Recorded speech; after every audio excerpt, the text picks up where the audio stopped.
The thing robots are lacking at the moment is the ability to sense their own space and act on what's in their environment for a lot of objects. In other words, be able to recognise a lot of things that are currently around them and take action on those objects.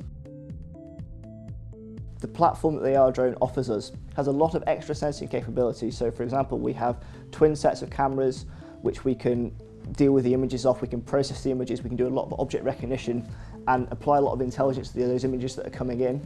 We've got a lot of extra sensing on board, so we've got IMU data, we've got ultrasonic data, we've got barometric data, which gives us very high capability for these particular platforms. Within this room, what we're looking at is a spatialization problem. So we're starting from a situation where the AR drone doesn't know anything about the room at all.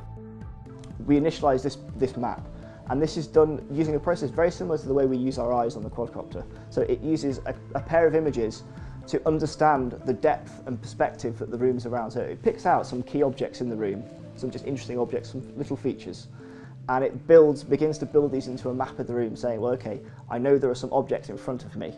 Because we've got this pair of images, that means we can understand how far these objects are away.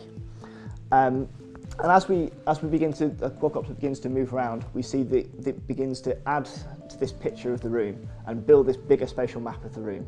So we now enter an object recognition stage. So the quadcopter will move towards the front bench, and what it will begin to do is look for certain objects that it knows about. So for example, it will identify a book, and it will identify a power supply, it will identify the oscilloscope.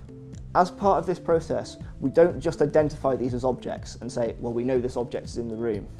We marry these two ideas together so that we can actually say, I don't just know this is an oscilloscope, I know this is an oscilloscope which is at this position.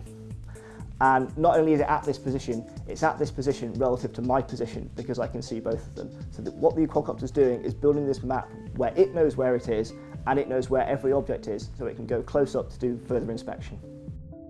In the future, these drones are going to be particularly useful in areas where we can't send humans. So for example, in hostile environments or in friendly environments. So for example, in space or in the nuclear environment, we can't send a human in to go and control the robot in the environment it's going to be in.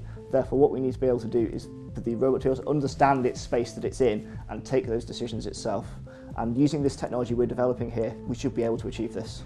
So here at Sheffield University, we are doing research about collaborative robots who are individually quite intelligent. They know about the environment as well as observe each other, and they can execute jobs like collectively exploring a nature disaster area, or surveyors can ask robots to inspect a building in detail, especially high-rise building or bridge structures or chimneys. There are lots of uses of collaborative robots. One of the things it can be used for, that robots can observe other robots, what they do.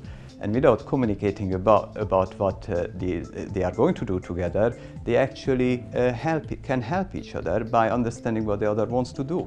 So the other demonstration is about, when two robots meet and they have to pass each other. The two robots will simultaneously take off, and they will identify their position in the room. The robots are initialized at the same altitude, and they have to accomplish their task, which is to go towards the wall that is in front of them. We human beings don't find it necessary to actually talk to a person in the street how to go around each other, We smile when we do the same step at the same time to the side, and then change it and finally pass. So it's the same with robots. Like humans, they should observe what the other drone is doing, and then if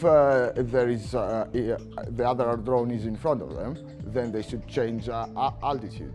And if they change altitude together and go both higher, they cannot accomplish their mission. So for that reason, if you are using a learning algorithm, one is going in the high altitude, the other one will go to the lower one, and they will manage to cross. We don't want robots necessarily to communicate about everything. It loads the network, it loads communications, it creates noise. So we want them to actually perceive the environment, accommodate other robots and humans in what they are doing. So I think this is an interesting challenge for the future.